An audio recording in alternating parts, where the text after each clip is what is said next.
Hello. Today we are talking about the Real Housewives of Orange County, Season 19, Episode 3, so let's jump right in. So the episode opens up with Katie and Gina meeting up to do a deep scalp cleanse. And Katie makes a comment. She's like, something about like, oh, I really want to be friends with Gina, even if I have to pay for a very expensive scalp treatment, which she needs.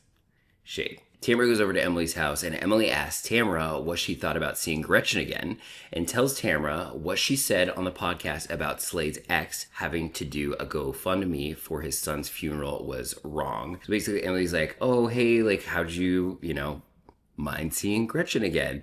And Tamara's like, she made some sort of like sly comment, I think, about her appearance. Something about toddlers and tiaras, something like that. But and then Emily is like, yeah, when you said on the podcast about the ex doing a GoFundMe and like Slade being a deadbeat dad was not okay. Not wrong. Like, not okay. So then Tamara brings up Gretchen talking to her estranged daughter again on social media. And I think it's so funny because girls are like, no kids involved. And like, now they're all involving kids, especially Tamara. Like, hello? Like Slade's son, late son that just passed away, she's like involving him in the drama of the show.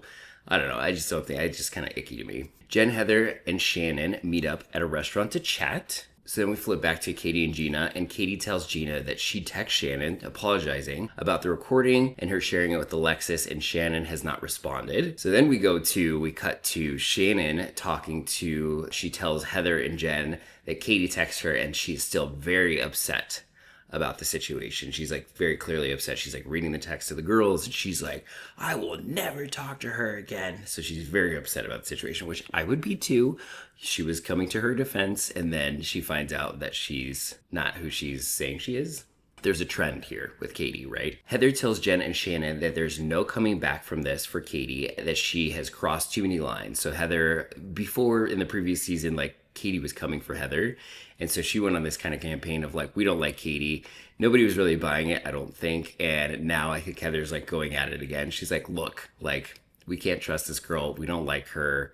Like, we shouldn't deal with her. I think because Heather's still pissed that Katie came for her. Obviously, I would be too. Tamara tells Emily she feels like Jen is baiting her because Ryan made a post that he is ready to pounce if she makes a wrong move this season. So basically, they throw up a screenshot of Ryan saying like, I've got my train. They basically throw up a screenshot of Ryan saying like, I've got my lawyers ready. If you say one wrong thing, Tamara, like if you come after my character again. Tamara's telling Emily like, hey, I feel like they're like baiting me into like this like legal action because Ryan's like ready to go. Heather tells Jen and Shannon that she is throwing herself a birthday party that she invited Tamara, but Tamara said she can't come if Jen is there. Jen and Ryan are there because her attorney said don't be around Ryan and Jen, Ryan specifically. Which, okay, let me back up. So the girls have these like moments about Heather's birthday. They're like, Heather's birthday was a month and a half ago. I guess Heather's birthday is in January 5th.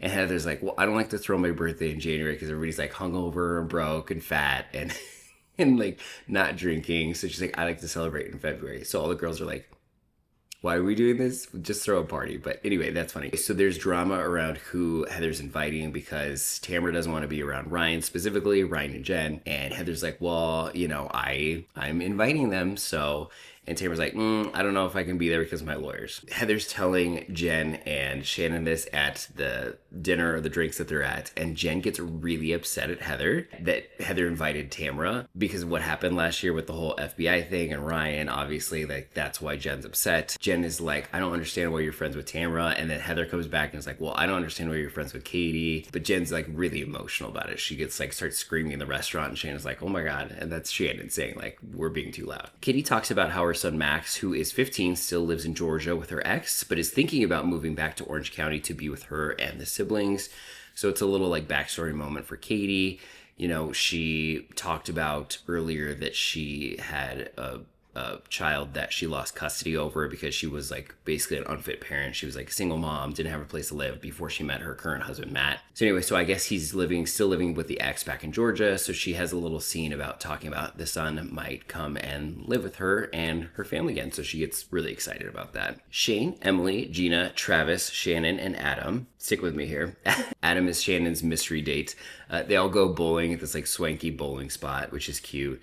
Not much happened at the bowling spot. Shannon does make mention that when she sees Katie, she's going to tell her that she has nothing left to say to her. Like, Shannon is like done with Katie at this point. So yeah, that's basically the only thing that came out of that. And I think Shannon said it in her interview, not necessarily like directly at the bowling event. They're like kind of talking about like Heather's birthday party and who's coming. And then they cut to Shannon in her interview and she's like, I will not. I'm going to tell Katie that I'm done with her. I'm done. You know how Shannon does that. Jen talks about her son Dawson enrolling in the Marines and how she is proud of him, but she's also very worried about him. And she's contemplating like, why is he making this decision to go to the Marines? Is it to like please her ex-husband, his father? It's kind of a sad moment because she's like, oh, I'm proud of him for like doing this, but like I'm worried about him. And then they talk about, I guess, Dawson signed a loan for, I didn't know Jen that had an older son than Dawson. I thought Dawson was her oldest son and he's 18. But apparently she has an older son named Hudson who's 21. And he's going to, I forget what school it is, some college that's like, they throw up on the screen at $75,000 a year. And Dawson, the 18-year-old, co-signed for the 21-year-old for school. And Jen and Ryan are like, you don't know what you just signed up for. Like, you're responsible for this debt now. So I think it's just going to show that he's like very young still and like they're worried about the decisions he's making. Tamara and Heather meet up to have drinks and Tamara gets very emotional about Teddy's struggle with her brain tumor. So she's talking a little bit about, you know, how she's dealing with her best friend is Teddy and she's got all these brain tumors. So she's talking about how she's kind of like emotionally dealing with how hard all this is and she gets really upset. So then Heather tells Tamara how the conversation went with Jen about inviting Tamara to her birthday party. Remember, Jen freaked out. It was really loud at the restaurant. And Heather says that she still wants Tamara to come and Tamara says that she'll think about it even though her lawyers told her not to. So Tamara's like, I don't know if I'm going to come. I'll think about it. So Heather arrives to her birthday party and tells us all about her birthday party. It looks very lavish. She was getting ready and she was telling Terry, like, Terry's like, how much was this party? And she's like, well, like 4 times the amount of the, I guess they had a Nobu party at her house, which was $35,000. So this was like $140,000 party, which is wild. But Heather's telling us that she's got a joint rolling station. So they're rolling joints. They're doing caviar bumps, which is take some caviar here and like eat it. It looks very swanky, very, very fancy, of course, very Heather Dubrow. I also want to take a moment to say how good Katie looks tonight. Like, her makeup is on point. I love her outfit. Her shoes, I didn't get a shot of her shoes, but they're like those like Versace platform, like hooker shoes. Katie looks so good tonight. I love it. I'm like eating it up. So Shannon arrives to the event and says that Katie needs to stay away from her. She's walking in with her date Phil, who apparently was on I think they're trying to promote the show, The Hotel, Love Hotel or whatever. So this guy, I guess, was on Love Hotel and he's just there as a friend, but she's walking in with him and she's like, Katie better stay away from me. So then they cut to an interesting scene where Gretchen talks to Emily about how she broke Slade's penis, how she came down too hard on it, I guess, or something. And then she describes like how it curves now. This is like a weird conversation. I had to include it because it was so bizarre. I feel like maybe Gretchen's just trying to get camera time, but I could have skipped this conversation, honestly. So then Katie approaches Shannon to have a chat, and initially it looks like Shannon is maybe open to having a chat because she's sitting there calmly with Katie, and then Shannon flips the script and she does not seem very receptive to what Katie has to say, and she was saying like what Katie did is illegal, and that